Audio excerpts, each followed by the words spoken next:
مومنوں، کسی قدر شکار سے جن کو تم ہاتھوں اور نیزوں سے پکڑ سکو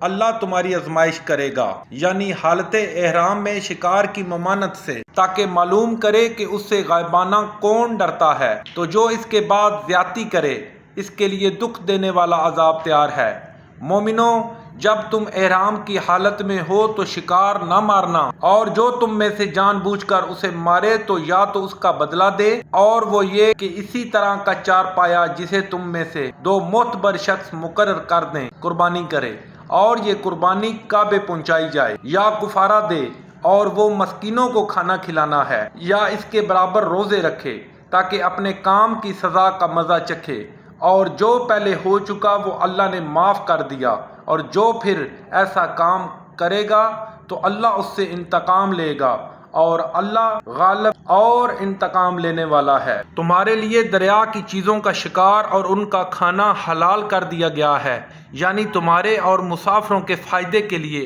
اور جنگل کی چیزوں کا شکار جب تک تم احرام کی حالت میں ہو تم پر حرام ہے، اور اللہ سے جس کے پاس تم سب جمع کیے جاؤ گے ڈرتے رہو۔ اللہ نے عزت کے گھر یعنی کعبے کو لوگوں کے لیے موجب امن مقرر فرمایا ہے، اور عزت کے مہینوں کو، اور قربانی کو، اور ان جانوروں کو جن کے گلے میں پٹے بندھے ہوں، یہ اس لیے کہ تم جان لو کہ جو کچھ آسمانوں میں اور جو کچھ زمین میں ہے اللہ سب کو جانتا ہے، اور یہ کہ اللہ کو ہر چیز کا علم ہے۔ جان رکھو کہ اللہ سخت عذاب دینے والا ہے، اور یہ کہ اللہ بخشنے والا مہربان بھی ہے۔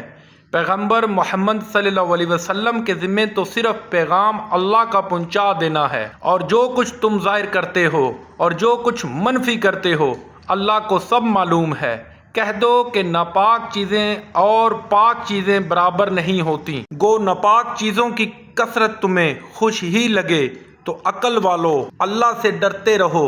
تاکہ رستگاری حاصل کرو۔